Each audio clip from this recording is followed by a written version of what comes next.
बिस्मिल्लाहिर्रहमानिर्रहीम। अस्सलाम वालेकुम student, my name is Mohammad Shoaib. Student, आज की इस लेक्चर में हम डिस्कस करने जा रहे हैं class first year physics force and motion unit number 3 का टॉपिक है एक्सेलरेशन। तो स्टूडेंट, पहले से मैं आज आपको बता दूं कि आज का टॉपिक थोड़ा लेंथी होने वाला है, बिकॉज आज हमने बहुत सारा कॉन्सेप्ट जो है अबाउट एक्सेलरेशन डिस्कस कर रहे हैं, जो कि आपने पहले जो है कभी डिस्कस नहीं किया होगा, ना आपने पढ़ा होगा। तो आज हमने जो है डिटेल में एक्सेलरेशन को डिस्कस करना है, तो हमारे साथ रहिएगा, सही है। अच्छा स्टूडेंट, सबसे पहले हम बात करते हैं what is acceleration. So acceleration student, जिस तरह हमने प्रीवियस लेक्चर में हमने बात की थी अबाउट वेलोसिटी, कि जब भी हमारे पास डिस्प्लेसमेंट में with respect to time change आता है तो उसको हम वेलोसिटी का नाम देते हैं। सिमिलरली आज हम इस लेक्चर में डिस्कस करते हैं कि अगर हमारे पास वेलोसिटी में चेंज आता है with respect to time, for example कोई एक बॉडी है उसकी वेलोसिटी में चेंज आ रही है विद रिस्पेक्ट टू टाइम, तो फिर इस change in velocity with respect to time को फिर हम क्या नाम देते हैं स्टूडेंट? एक्सेलरेशन का नाम देते हैं। तो ये बात आपने ध्यान में रखना होगा। मतलब कि अगर वेलोसिटी कांस्टेंट है, यूनिफॉर्म है, उसमें किसी किस्म की कोई चेंज नहीं आ रही, तो फिर हम कहेंगे कि यहाँ पे एक्सेलरेशन क्या है? जीरो है। Is it clear? लेकिन अगर हमारे पास जो है वेलोसिटी में चेंज आ रही है, मींस वेलोसिटी कभी कम हो रही है, कभी ज्यादा हो रही है, तो फिर हम कहते हैं कि यहाँ पे एक्सेलरेशन होगी। अदरवाइज अगर वेलोसिटी में चेंज नहीं आ रहा तो फिर वहां पे किसी किस्म की कोई एक्सेलरेशन नहीं होगी। तो अब हम डिफिनीशन की बात करते हैं। तो student, definition of acceleration is के the rate of change of velocity with respect to time is called acceleration. मतलब क्या हुआ कि जो वेलोसिटी में चेंज आ रहा है विद रिस्पेक्ट टू टाइम, उसको हम क्या नाम देते हैं स्टूडेंट? एक्सेलरेशन का नाम देते हैं। तो it is represented by A and it is a vector quantity. चूंकि हमारे पास वेक्टर क्वांटिटी है और आपको पता है कि वेक्टर क्वांटिटी को रिप्रेजेंट करने के लिए हम उसके ऊपर क्या लगाते हैं? एरो हेड लगाते हैं, एरो निशान लगाते हैं, सॉरी। तो ये जो हम स्मॉल ए से रिप्रेजेंट करते हैं और उसके ऊपर हम एरो निशान लगाते हैं, बिकॉज ये हमारे पास क्या है? एक वेक्टर क्वांटिटी है। अच्छा स्टूडेंट, अब यहाँ पे हम बात करते हैं मैथमेटिकली कि हम एक्सेलरेशन को कैसे लिखेंगे, उसका फार्मूला क्या होगा, मैथमेटिकल फॉर्म क्या होगा। तो एक्सेलरेशन कहते हैं student change in velocity divided by change in time. मतलब क्या हुआ कि अगर वेलोसिटी में चेंज आ रहा है with respect to time, time में चेंज आने के साथ साथ वेलोसिटी में भी चेंज आ रहा है, तो फिर हम कहते हैं कि यहाँ पे एक्सेलरेशन जो है वो जनरेट हो रही है, यहाँ पे एक्सेलरेशन है। तो स्टूडेंट, एक्सेलरेशन को चूंकि हम ए से रिप्रेजेंट करते हैं, उसके ऊपर हम एरो निशान लगाते हैं। सिमिलरली चेंज को हम डेल्टा से रिप्रेजेंट करते हैं, वेलोसिटी है and change with time. So हमारे पास एक्सेलरेशन का फार्मूला क्या आएगा? A is equal to delta V by delta T का नाम आता है। अब जो है अगर हम स्टूडेंट इसकी यूनिट की बात करें तो एक्सेलरेशन की यूनिट क्या होगी? S I unit is metre per second square. अब ये मीटर पर सेकेंड स्क्वायर किस तरह गया स्टूडेंट? हमने वेलोसिटी की बात की थी कि वेलोसिटी हमारे पास क्या है कि delta S divided by delta T velocity. तो स्टूडेंट देखो, डेल्टा एस जो है मीटर पर सेकेंड आता है, चूंकि ऊपर डिस्प्लेसमेंट है, नीचे टाइम है, तो वो मीटर पर सेकेंड आ रहा है। अब यहाँ पे देखिए, अगर मैं यहाँ पे लिखूं एक्सेलरेशन का, तो ऊपर v है ना, तो v के लिए मैं क्या लिखता हूँ? Metre per second. और नीचे हमारे पास अगेन टाइम है, तो टाइम के लिए भी हम क्या लिखते हैं? सेकेंड। अब ये सेकेंड जो ये नीचे आ जाएगा तो हमारे पास आ जाएगा मीटर, और नीचे आ जाएगा सेकेंड मल्टीप्लाइड बाई सेकेंड, इससे हमारे पास आ जाता है सेकेंड स्क्वायर। सो मीटर पर सेकेंड ये हमारे पास क्या है? Unit of acceleration. तो ये आपने ध्यान में रखना होगा कि एक्सेलरेशन की जो यूनिट है वो student metre per second square.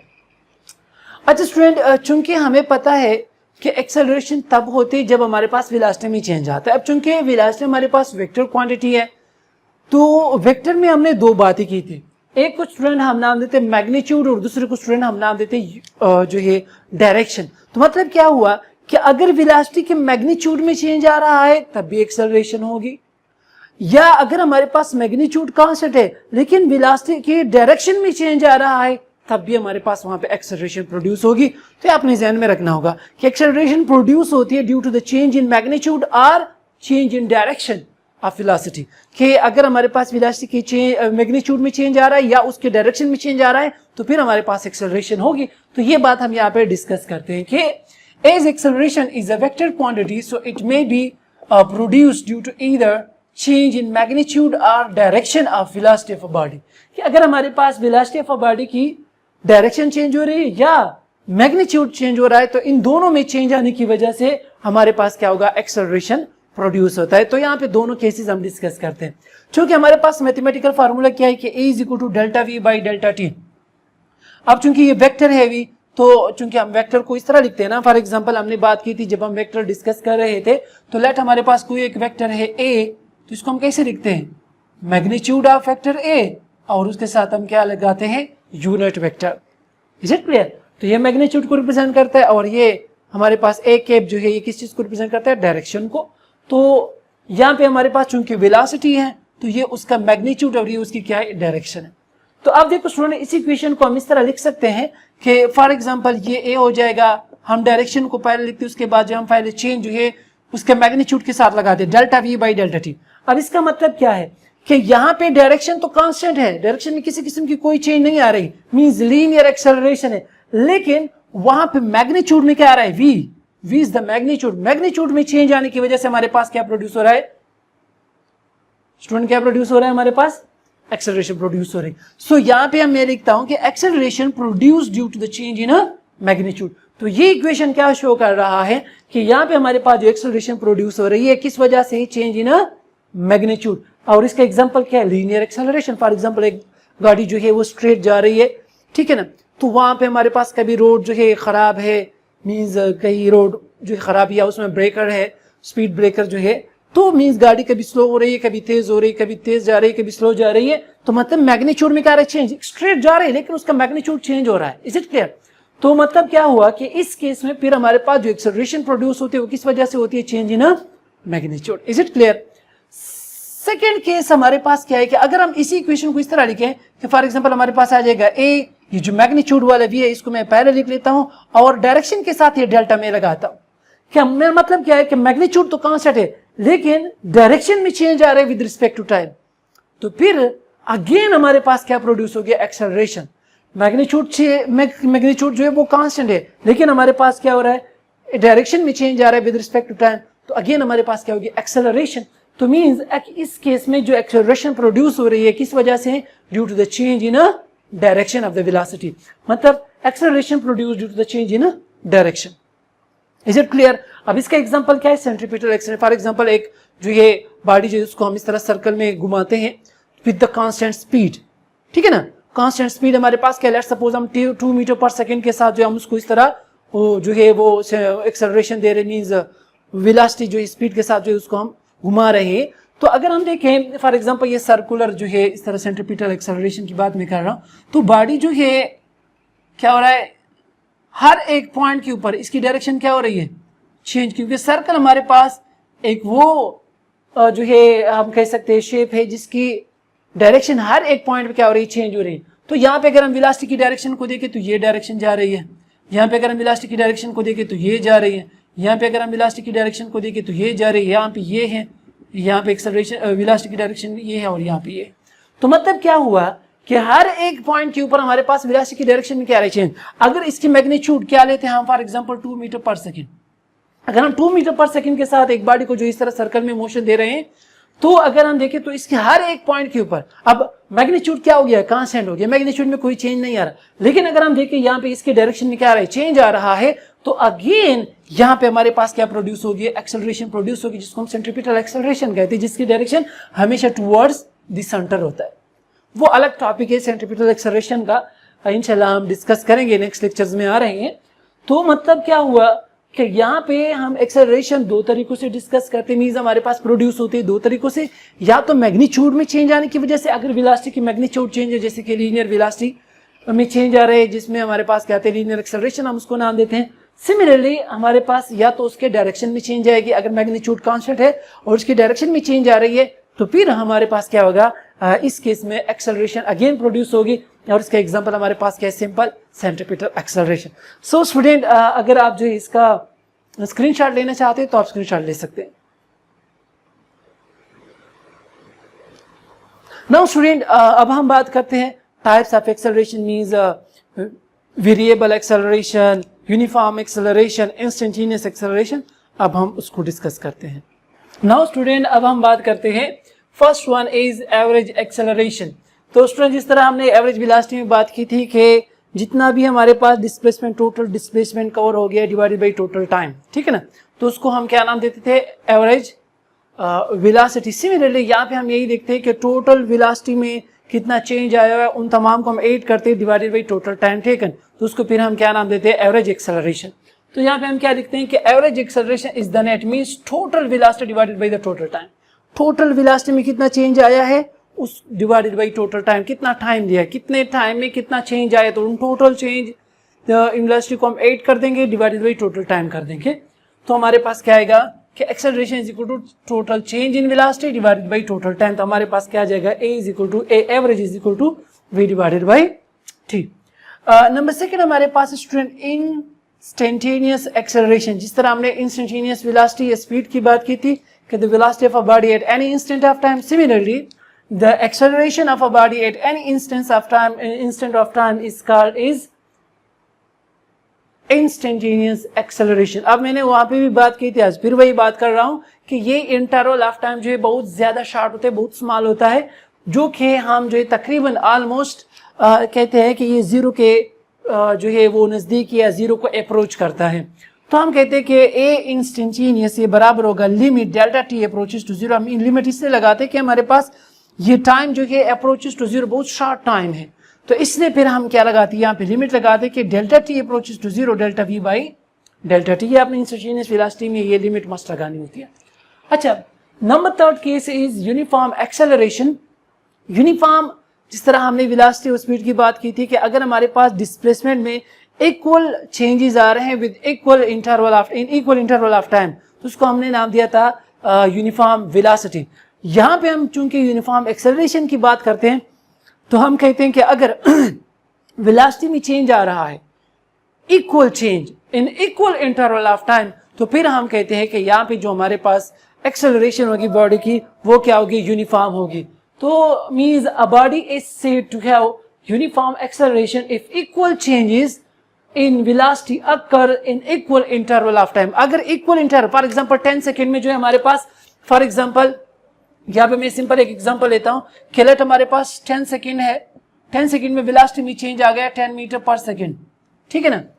Next 10 second में अगेन उतना ही चेंज आ गया 10 मीटर पर सेकंड का। नेक्स्ट 10 सेकंड में अगेन उसमें चेंज आ गया उधर 10 मीटर पर सेकंड का। तो मतलब अगर हम देखें यहाँ पे इक्वल इंटरवल ऑफ टाइम में इक्वल चेंजेस आ रहे हैं वेलोसिटी में, तो फिर इस केस में जो हमारे पास एक्सेलरेशन होगी वो क्या होगी स्टूडेंट, यूनिफॉर्म होगी। Is it clear? तो इससे हम कहते हैं कि अगर हमारे पास किसी बॉडी की वेलोसिटी में इक्वल चेंजेस आ रही है इन इक्वल इंटरवल ऑफ टाइम, तो उस केस में फिर हमारे पास जो एक्सेलरेशन होगी स्टूडेंट वो क्या होगी, यूनिफॉर्म होगी। फोर्थ केस हमारे पास है वेरिएबल एक्सेलरेशन।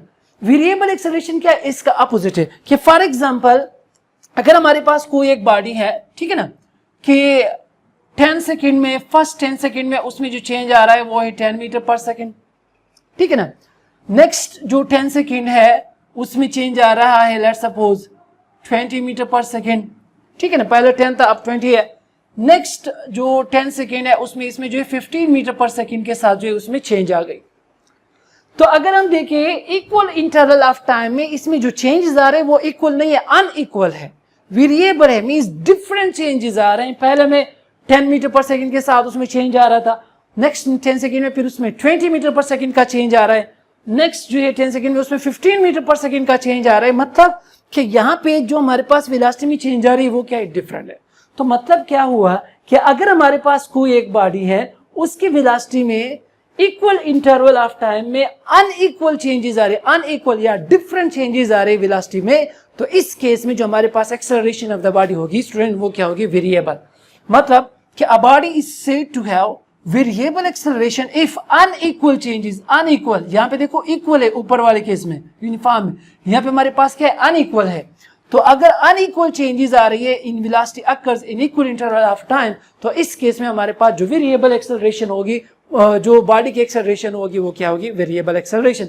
अच्छा स्टूडेंट, यहाँ पे आपने ध्यान में रखना होगा जो एमसीक्यूज बनता है, जिस तरह हमने वेलोसिटी के बारे में बात की थी कि अगर हमारे पास कोई एक बॉडी यूनिफॉर्म एक्सेलरेशन के साथ मूवमेंट कर रही है तो उसकी एवरेज और इंस्टेंटेनियस एक्सेलरेशन दोनों क्या होगी, हमारे पास वो सेम होगी। ये बात ध्यान में रखो कि in case of uniform acceleration the average acceleration and instantaneous acceleration must be equal या becomes equal. Is it clear? ये आपने एमसीक्यूज ज़हन में रखनी होगी कि यूनिफॉर्म एक्सेलरेशन के साथ अगर कोई एक बॉडी मूवमेंट कर रही है तो उस टाइम उसकी एवरेज एक्सेलरेशन और इंस्टेंटेनियस एक्सेलरेशन दोनों क्या होंगे? सेम होंगे। ये वेलोसिटी में मैंने आपको बताया था, यहाँ पे एक्सेलरेशन में फिर मैं आपको बता रहा हूँ। ये एमसीक्यूज अपने साथ नोट कर लें। अच्छा, number fifth one is deceleration. Number fifth one is deceleration or retardation. Student, deceleration असल में क्या है? स्पीड में अगर हमारे पास क्या है, रिडक्शन आ रहा है, डिक्रीज आ रहा है, डिक्रीज इन स्पीड और रिडक्शन इन स्पीड या वेलोसिटी, तो उसको फिर हम क्या नाम देते स्टूडेंट? रिटार्डेशन का नाम देते हैं या डिसेलरेशन का नाम देते हैं यहाँ पे। सो अगर हमारे पास कोई एक ऑब्जेक्ट जो है वो स्लो डाउन हो रहा है, फॉर एग्जांपल एक गाड़ी है ना, वो मींस मूवमेंट कर रही है और वो स्लो डाउन हो गई, ठीक है, ब्रेक लगाई हमने या ब्रेक लगा रहे हैं या कहीं पे जो है आगे से ब्रेकर आ रहा है या गाड़ी जो है आगे से कोई और गाड़ी है या कहीं पे रोड खराब है और वहां पे हम ब्रेक लगाते तो उसकी स्पीड में क्या आ रहा है? डिक्रीज आ रहा है। तो इस डिक्रीज को जो हमारे पास जो आ रहा है, या अगर हमारे पास कोई एक बॉडी स्लोइंग डाउन हो रही है तो उसको वहां पे हम कह सकते हैं कि यहाँ पे क्या हो रहा है? डिसेलरेशन हो रही है, या हम कहते हैं रिटार्डेशन हो रहा है। तो ये आपने ध्यान में रखना होगा कि when an object is slowing down we can say that there is deceleration और रिटार्डेशन। ये आपने ध्यान में रखना होगा। अच्छा स्टूडेंट, जब हमारे पास डिसेलरेशन रिटार्डेशन होती है तो वहां पे असल में होता क्या है? ये दो पॉइंट्स आपने ध्यान में रखने होंगे। नंबर फर्स्ट वन कि the magnitude of velocity decreases. Magnitude of velocity क्या होती है? डिक्रीज होती है जब हमारे पास क्या होती है? डिसेलरेशन। जिस तरह मैंने आपको पहले बताया, रिडक्शन इन स्पीड और वेलोसिटी। Is it clear? तो मतलब कि डिसेलरेशन या रिटार्डेशन के केस में हमारे पास क्या होता है कि in this case the magnitude of the velocity decreases in case of retardation. Similarly जब भी हमारे पास रिटार्डेशन होती है या डिसेलरेशन होती है तो उस केस में हमारे पास क्या होता है कि velocity and acceleration point in opposite direction. हमारे पास जो है वेलोसिटी और एक्सेलरेशन दोनों क्या होती है? वो अपोजिट डायरेक्शन में होगी। मींस वेलोसिटी की डायरेक्शन एक होगी जबकि एक्सेलरेशन की डायरेक्शन दूसरी होगी। तो इस केस में हमारे पास जो है क्या होती है? इसको फिर हम यहाँ पे नाम देते हैं डिसेलरेशन या रिटार्डेशन का टर्म जो है हम यूज करते हैं। अब हमें कैसे पता या अक्सर स्टूडेंट पर इसमें कंफ्यूज होते हैं कि सर कैसे, हाउ इट्स पॉसिबल कि वेलोसिटी की डायरेक्शन अपोजिट हो, एक्सेलरेशन की डायरेक्शन जो अपोजिट हो। यहाँ पे फिर जो अब हमें डायग्रामेटिकली जो है इसको हम डिस्कस करने जा रहे हैं। अब हम बात करते हैं स्टूडेंट, इसको भी फिर डिस्कस कर लेंगे वहां पे कि इस पॉइंट को कि हमारे पास वेलोसिटी और एक्सेलरेशन कैसे एक दूसरे से क्या है? अपोजिट है, मींस उसकी डायरेक्शन अपोजिट है। अब जो नेक्स्ट आ रहा है स्टूडेंट वो है पॉजिटिव एंड नेगेटिव एक्सेलरेशन, और उसको हम डायग्रामेटिकली डिस्कस करेंगे और जो कि इंपॉर्टेंट भी है और कॉन्सेप्चुअल भी है। तो हमारे साथ रहिए और अब हम उसको डिस्कस करते हैं। अच्छा स्टूडेंट्स, अब हम बात करते हैं positive acceleration and negative acceleration. तो स्टूडेंट, पॉजिटिव एक्सेलरेशन किसे कहते हैं कि when magnitude of velocity increases with time means speeding up, then acceleration of a body is said to be positive. अगर फॉर एग्जांपल कोई एक ऑब्जेक्ट है, कोई एक बॉडी है, उसका उसमें जो स्पीड जो वेलोसिटी की मैग्नीट्यूड है वो क्या हो रही है? इंक्रीज हो रही है with the passage of time या विद रिस्पेक्ट टू टाइम, मतलब स्पीडिंग अप। कोई एक गाड़ी जो है वो स्पीड अप हो रही है, स्पीडिंग अप हो रही है, तो उस टाइम जो एक्सेलरेशन ऑफ द बॉडी होगी उसको हम क्या नाम देंगे? Positive acceleration. Is it clear? जो हमारे पास नेगेटिव एक्सेलरेशन है नंबर 7.1 के when magnitude of velocity decreases with time means slowing down, then acceleration of a body said to be negative. मतलब कि अगर हमारे पास कोई एक बॉडी जो है उसकी velocity with passage of time क्या हो रही है? डिक्रीज हो रही है, मींस स्लोइंग डाउन हो रही है। कोई एक बॉडी स्लोइंग डाउन हो रही है तो जब बॉडी कुछ स्लो हो रही है तो उसकी स्पीड या वेलोसिटी क्या हो रही है? कम होगी ना, डिक्रीज होगी। तो उस टाइम जो एक्सेलरेशन होगी उसको हम क्या नाम देते हैं स्टूडेंट? Negative acceleration. लेकिन एक बात यहाँ पे हमेशा याद रखो कि जो हमारे पास पॉजिटिव या नेगेटिव एक्सेलरेशन होती है वो सिंपल ये नहीं है कि जो है हमारे पास मैग्नीट्यूड में जो है वो डिक्रीज या इंक्रीज आ रहा है तो उसकी वजह से पॉजिटिव या नेगेटिव हो रही है। इसके साथ साथ हमारे पास डायरेक्शन के ऊपर भी डिपेंड करता है। अगर डायरेक्शन पॉजिटिव या नेगेटिव हो रही है तो उसके साथ भी एक्सेलरेशन पॉजिटिव या नेगेटिव हो सकती है, बिकॉज इससे पहले हमने बात की कि हमारे पास एक्सेलरेशन हमारे पास क्या है? एक वेक्टर क्वांटिटी है। तो मतलब उसकी अगर डायरेक्शन में चेंज आ रही है ना तो उसके साथ भी एक्सेलरेशन प्रोड्यूस होती है। Is it clear? तो मतलब अगर हमारे पास डायरेक्शन पॉजिटिव या नेगेटिव की तरफ है तो उसके ऊपर उसके साथ साथ भी हमारे पास एक्सेलरेशन पॉजिटिव या नेगेटिव हो सकती है। अब ये कैसे? अब यहाँ पे हम इस डायग्राम को देख के इसको डिस्कस करते हैं। तो देखो स्टूडेंट, हमारे पास ये डायग्राम है। फॉर एग्जांपल ये साइड हमारे पास जो राइट साइड, ये हमारे पास क्या है, पॉजिटिव एक्सिस है, ये हमारे पास क्या नेगेटिव एक्सिस, ये पॉजिटिव डायरेक्शन, ये हमारे पास क्या नेगेटिव डायरेक्शन है। Is it clear? तो अब देखो यहाँ पे हमारे पास कोई गाड़ी जो है फिगर नंबर ए में, यहाँ पे गाड़ी जो है वो स्पीड अप हो रही है, स्पीडिंग अप हो रही है towards the positive side, towards the positive axis. तो इसमें अगर हम देखें जो ये गाड़ी स्पीड अप भी हो रही है और मींस एक्सेलरेशन भी पॉजिटिव की तरफ है, और साथ में गाड़ी भी स्पीड अप हो रही है तो पॉजिटिव है। हमारे पास एक्सेलरेशन क्या होगी, पॉजिटिव। ये तो मैग्नीट्यूड की बात हो गई ना कि स्पीड अप हो रही है। आप कहेंगे कि यहाँ सर ये तो हमने यहाँ पे डिस्कस की कि स्पीड अप हो रही है, तो फिर तो एक्सेलरेशन पॉजिटिव होगी। समझ आ रही है ना? तो फिर तो कहेंगे कि इसमें तो कोई ऐसी जो है डिफरेंट नहीं नजर नहीं आ रहा। लेकिन अगर हम यहाँ पे देखें तो एक्सेलरेशन की डायरेक्शन भी क्या है, towards the positive. Is it clear? अब देखो उसके बाद फिर आपको खुद ब खुद अंदाजा हो जाएगा कि कैसे हमारे पास पॉजिटिव एक्सेलरेशन जो है उसकी अगर डायरेक्शन पॉजिटिव की तरफ है तो कैसे जो हमारे पास एक्सेलरेशन पॉजिटिव होगी। तो अब देखो स्टूडेंट, सेकंड केस में अगर हम यहाँ पे देखें, ये गाड़ी इसी डायरेक्शन में जा रही, वेलोसिटी की डायरेक्शन यही है, ये वेलोसिटी की डायरेक्शन तो इसी डायरेक्शन में ना, हम गाड़ी इसी डायरेक्शन में मूव कर रहे हैं। लेकिन अब हम यहाँ पे क्या लगाते हैं, स्लो डाउन हो रहे हैं, ब्रेक लगा रहे हैं। तो जब हम ब्रेक लगाएंगे तो एक्सेलरेशन की डायरेक्शन क्या हो जाती है, अपोजिट साइड पे आ जाती है ना। मींस क्योंकि वो गाड़ी को क्या कर रहा है, डिसेलरेट कर रहा है, मींस वो गाड़ी को रुकने की कोशिश कर रहा है। तो एक्सेलरेशन की डायरेक्शन क्या होगी, ये एक्सेलरेशन की डायरेक्शन क्या होगी, ये। और यहाँ पे हमारे पास वेलोसिटी की डायरेक्शन क्या है, पॉजिटिव की तरफ, लेकिन एक्सेलरेशन की डायरेक्शन क्या हो गई, एक्सेलरेशन की डायरेक्शन क्या हो गई, नेगेटिव की तरफ। तो इस केस में जो हमारे पास एक्सेलरेशन होगी वो क्या होगी, नेगेटिव एक्सेलरेशन। जो इससे पहले मैंने बात की डिसेलरेशन और रिटार्डेशन में कि हमारे पास एक्सेलरेशन और वेलोसिटी दोनों क्या होंगे, अपोजिट डायरेक्शन। तो देखो यहाँ पे एक्सेलरेशन की डायरेक्शन लेफ्ट साइड है, वेलोसिटी की डायरेक्शन क्या है, राइट साइड। तो दोनों जो हमारे पास क्या अपोजिट डायरेक्शन में। तो स्टूडेंट इन दोनों से तो कुछ अंदाजा ही नहीं चल रहा यहाँ पे। तो यही बातें हो रही हैं कि हमारे पास स्पीड अप हो रही है तो पॉजिटिव, और स्लोइंग डाउन हो रही है तो नेगेटिव। तो ये दोनों केस तो सेम है। अब असल बात यहाँ पे आती है कि हमें कैसे पता चलेगा कि डायरेक्शन की वजह से भी हमारे पास बॉडी क्या हो रही है, वो पॉजिटिव नेगेटिव हो सकती है। तो इस केस में देखिए स्टूडेंट, इस केस में यहाँ पे अगर हम फिगर डी को देखें तो अब बॉडी इस डायरेक्शन में जा रही है, मीन्स टुवर्ड्स लेफ्ट, और स्पीड अप हो रही है, मीन्स एक्सेलरेट, मीन्स उसमें वेलोसिटी जो है वो तेज और इंक्रीज हो रही है, मैग्नीट्यूड ऑफ द वेलोसिटी जो है क्या हो रही है, इंक्रीज हो रही है। लेकिन अगर अब यहाँ पे एक्सेलरेशन की डायरेक्शन के देखें तो वो टुवर्ड्स नेगेटिव एक्सिस है, टुवर्ड्स क्या है, नेगेटिव एक्सिस।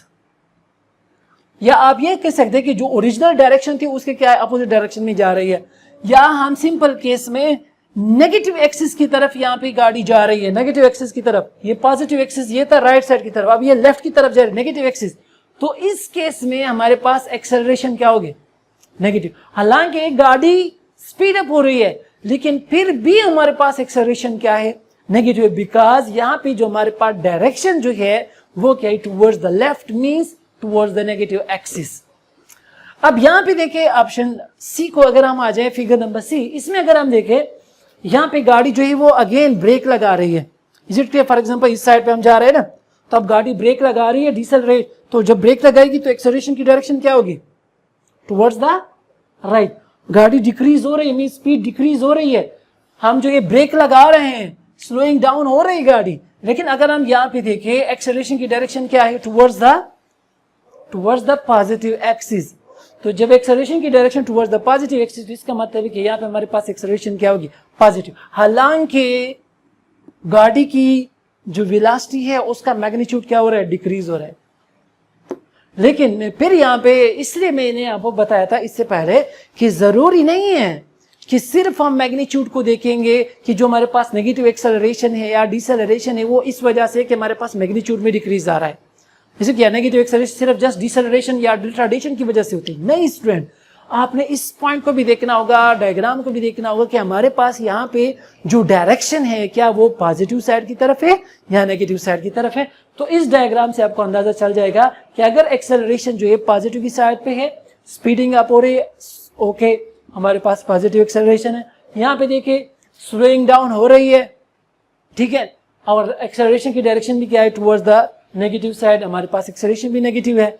यहाँ पे अगर हम देखें मैग्नीट्यूड इंक्रीज हो रहा है, सही है ना, वेलोसिटी मैग्नीट्यूड इंक्रीज हो रहा है, लेकिन हमारे पास एक्सेलरेशन की डायरेक्शन क्या है, towards the negative.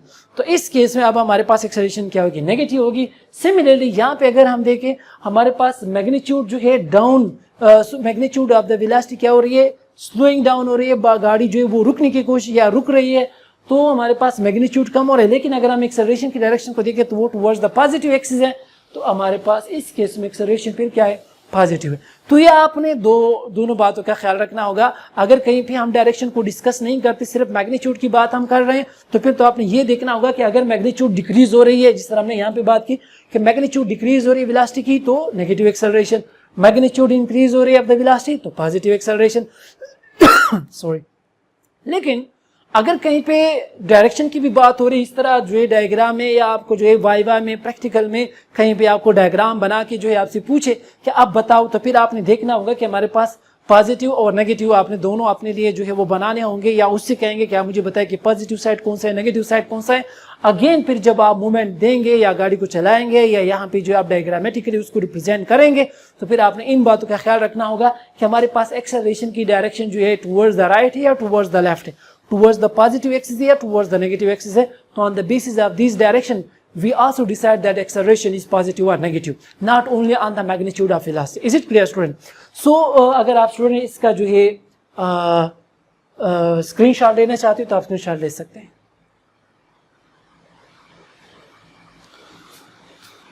So student आज का लेक्चर थोड़ा जो है लेंथी हो गया है, बिकॉज हमने आज बहुत सारी बातें जो एक्सेलरेशन के बारे में देखी और सुनी, जो कि हमने पहले नहीं देखे थे वरना कभी सुने थे।